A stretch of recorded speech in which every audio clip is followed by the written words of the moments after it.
Em nome do Pai, do Filho e do Espírito Santo. Amém. Vinde, Espírito Santo, enchei os corações dos vossos fiéis e acendei neles o fogo do vosso amor. Enviai o vosso Espírito e tudo será criado, e renovareis a face da terra. Na meditação anterior falávamos do otimismo cristão, evocando uma imagem, a de um deserto que está no sul da África, na Namíbia, que durante meses é areia, terra seca, sem o menor sinal de vida, e quando chegam as chuvas se enche de pequenos lagos, de lagoas, de vegetação exuberante. E comentávamos que assim acontece nas almas. Quando a chuva da graça cai em almas generosas e boas, pode despontar no mundo um vergel divino. Nesta quarta meditação, vamos recorrer a um simbolismo que encontramos no final do livro do Apocalipse, escrito pelo apóstolo e evangelista São João. Ele fala do céu. Ele quer encher de esperança os cristãos perseguidos, sobretudo na perseguição do imperador Nero, e os alegra com uma visão esplêndida do céu, a que ele apresenta como a Jerusalém celeste, a Jerusalém que desce do céu para nos acolher eternamente. E diz: não vi nenhum templo nessa Jerusalém celeste, pois o seu templo é o Senhor. É viver em Deus, mergulhados no amor da Santíssima Trindade. Seu templo contínuo é o Senhor, o Deus Todo-Poderoso e o Cordeiro. O Cordeiro é Jesus. Ao levantar a hóstia para dar a comunhão, o sacerdote diz: eis o Cordeiro de Deus que tira o pecado do mundo. Deus Todo-Poderoso e o Cordeiro. A cidade não precisa de sol ou de lua para a iluminarem, pois a glória de Deus a ilumina e a sua lâmpada é o Cordeiro. Esse é Jesus que disse: eu sou a luz do mundo. Pois bem, continua já no começo do último capítulo com uma imagem maravilhosa. O anjo que está guiando João nestas visões diz: mostrou-me depois um rio de água da vida, brilhante como cristal, que saía do trono de Deus e do Cordeiro. No meio da praça, de um lado e do outro do rio, há árvores da vida que frutificam 12 vezes, dando fruto a cada mês, e suas folhas servem para curar as nações. Ninguém mais precisará, repete, da luz da lâmpada nem da luz do sol, porque o Senhor Deus brilhará sobre eles. Eles reinarão pelos séculos dos séculos. Vamos ficar com a imagem do rio. E eu ia lhe dizer que, na realidade, nós vamos meditar ao pensar nessa terra de sombras, com tantas crises e dúvidas e momentos difíceis, tanto no mundo em geral como dentro do ambiente da própria Igreja. Há dois rios luminosos divinos que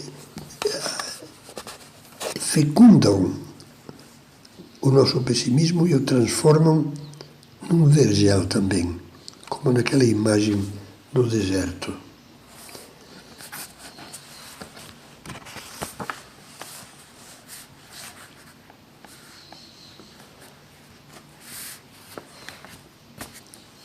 Todo bom comentarista da Bíblia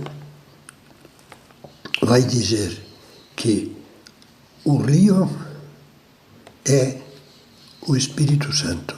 Veja, esse texto que citamos de São João menciona tacitamente a Trindade. Deus está no seu trono, de aí surge um rio de água viva, sai do trono de Deus, e do Cordeiro de Jesus, que realizou a redenção e ganhou para nós a vida eterna, e o rio de água viva é a graça do Espírito Santo. O rio é uma imagem. Jesus dizia que Jesus utiliza: daquele que crê em mim surgirão do seu interior rios de água viva, rios de vida que são as graças do Espírito Santo. E falando samaritana, dizia: quem bebe da água que eu lhe der, quem bebe da graça de Deus, que é a graça do Espírito Santo, essa água saltará até a vida eterna, então nunca parará de jorrar. Pois bem, esse rio vivificante, eu diria que se divide em dois. É uma forma um pouco simplória, talvez, mas não acho que seja tão simplória, de simplificar. Há dois rios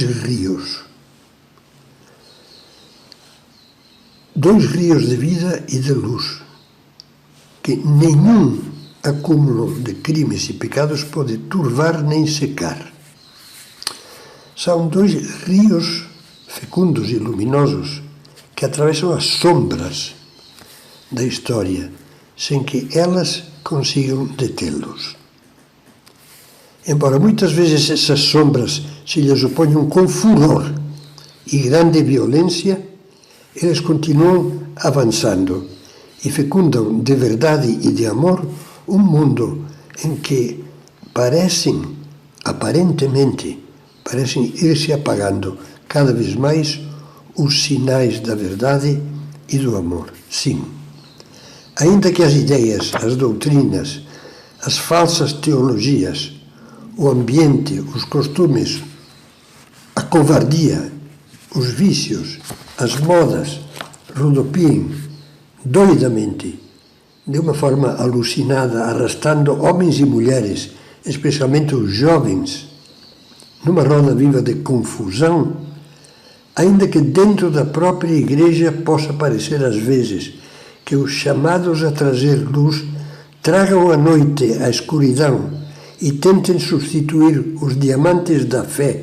pelas areias movediças dos seus erros, você tenha certeza de que Deus nos dá e nos dará sempre a absoluta segurança de dois rios de luz, que são também como que dois pilares inabaláveis, onde poderemos apoiar-nos com plena confiança na vida e na morte. O primeiro rio de luz é formado pelos santos, pela corrente ininterrupta de santos que ao longo de toda a história jamais faltaram na Igreja e que refletem com as suas vidas o rosto de Cristo. Eles são como tochas, acesas pelo Espírito Santo, que pela sua fidelidade mantém brilhando no mundo, como dizia São José Maria, mantém a sinalização divina. Resplandecem como o sol, dizia Jesus. São Paulo diz, são as luminárias do mundo e demonstram que o amor é mais forte do que o mal. Eu estou convencido de que hoje, mais ainda do que em outras épocas, todas as pessoas de boa vontade, a começar pelos católicos, precisam conhecer e imitar as vidas dos santos. Precisam de ler muitas vidas de santos, assistir a filmes, gravações sobre vidas de santos. Serão, para todos, janelas abertas a panorâmicas desconhecidas, empolgantes, onde deverão reverberar a verdade e a bondade de Deus que infelizmente desconhecem. Talvez conheçam muitos erros essas crianças e esses adolescentes em colégios e até colégios que deveriam ser focos de luz. Talvez tenham gastado muito tempo pensando coisas erradas. Os idos. Seria melhor que, como repito, como se fazia em tempos idos, se falasse mais das vidas dos santos. Não duvide que a verdade cristã está com os santos, está na vida dos santos.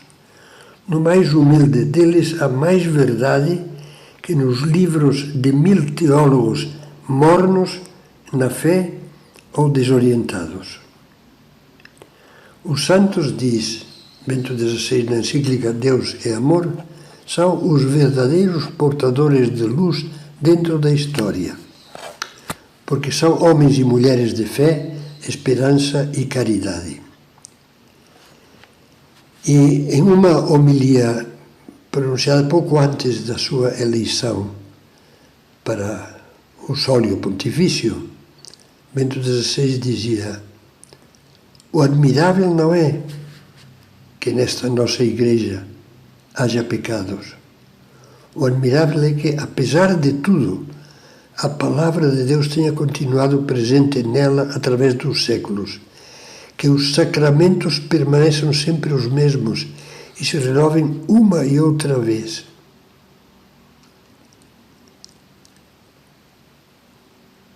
Na sua força e frescor incorruptíveis.